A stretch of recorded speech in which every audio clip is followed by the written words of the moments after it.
Dan pemirsa, kita beralih ke informasi berikutnya. Kabar kurang baik datang dari presenter Indra Bekti yang dilarikan ke rumah sakit karena mengalami pendarahan otak. Ya, apa itu pendarahan otak? Berikut ini ulasannya untuk Anda pemirsa.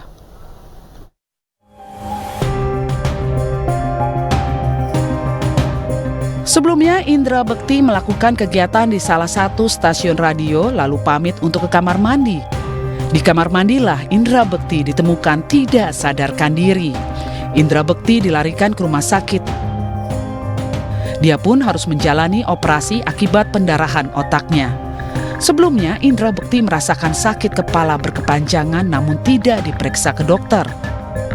Kadar kolesterol dan gulanya juga tinggi dibandingkan kadar normal. Kondisi ini tentu saja akan membahayakan kesehatan Indra Bekti. Pendarahan otak adalah kondisi darurat medis yang disebabkan oleh pecahnya pembuluh darah arteri di dalam otak. Pecahnya pembuluh darah dapat menyebabkan darah berkumpul di jaringan otak. Pecahnya pembuluh darah di otak yang mengakibatkan pendarahan termasuk stroke hemoragik. Penyebab pendarahan otak secara tiba-tiba saat seseorang berada di kamar mandi bisa dipicu karena aktivitas fisik yang kuat seperti mengejan terlalu kuat serta bersin yang terlalu kencang.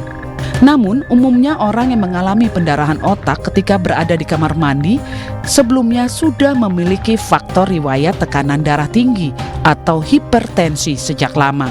Beberapa gejala awal dari pendarahan otak yang harus diwaspadai diantaranya sakit kepala parah yang muncul tiba-tiba, kejang tanpa riwayat kejang sebelumnya, kaki dan tangan lemah, mual dan muntah, lesu lemah dan kewaspadaan yang menurun, serta penglihatan berubah, kesemutan atau mati rasa, kesulitan berbicara, kehilangan keterampilan motorik halus, kehilangan keseimbangan. Bagi yang cenderung memiliki tekanan darah tinggi atau hipertensi, sebaiknya melakukan pengobatan untuk mengontrol masalah kesehatannya. Selain itu, untuk mencegah pendarahan otak, setiap orang sehat juga perlu rutin mengecek tekanan darahnya sebagai antisipasi terhadap hipertensi yang bisa memicu pendarahan otak. Tim Liputan iNews melaporkan.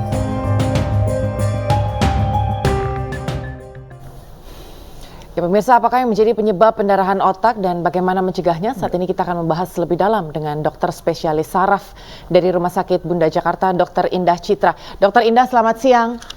Selamat siang. Ya dokter, terima kasih waktunya untuk iNews siang. Bisa dijelaskan dok kepada pemirsa kami, apa kira-kira yang menjadi penyebab dari pendarahan otak ini? Apakah ketika sudah didiamkan sekian lama, kemudian akhirnya bisa terjadi sesuatu hal yang membahayakan? Ya. Sebenarnya secara medis, perdarahan otak itu bisa kita bagi dua ya, perdarahan otak yang disebabkan oleh cedera atau perdarahan otak traumatis, dan perdarahan otak yang non-traumatis atau yang terjadi spontan. Nah, perdarahan otak yang terjadi spontan ini kita sebut dengan stroke, jadi ada pecah pembuluh darah otaknya. Pecah pembuluh darah otak ini bisa paling sering disebabkan tekanan darah yang tidak terkontrol atau pasien memang menderita kelainan pembuluh darah otak seperti aneurisma atau arteriovenous malformation. Dok, jika ada orang sekitar kita atau keluarga kita yang mengalami kondisi seperti ini, kira-kira gejalanya apa saja yang harus kita kenali dan penanganan pertama seperti apa? Ada sebagian orang bisa tanpa gejala, itulah kenapa pentingnya memeriksakan diri secara berkala atau kita sebut medical check up, atau pada sebagian orang sudah ada tanda-tanda gejala awalnya.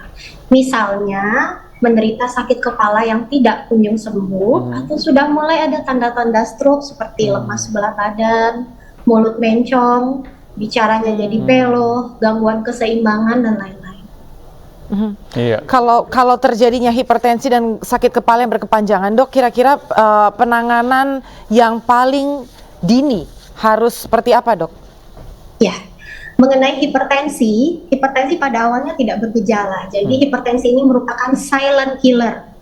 kadang pasien baru menyadari setelah ada insiden yang berkaitan dengan hipertensinya. Contohnya, terjadi stroke, terjadi serangan jantung, atau jadi ada gangguan ginjal. Nah, tentunya pada awalnya kita kalau tanpa gejala kita tidak bisa menilai apa-apa. Nah, karena itu kita perlu memeriksakan diri untuk pemeriksaan tekanan darah minimal mulai usia di atas 18 tahun.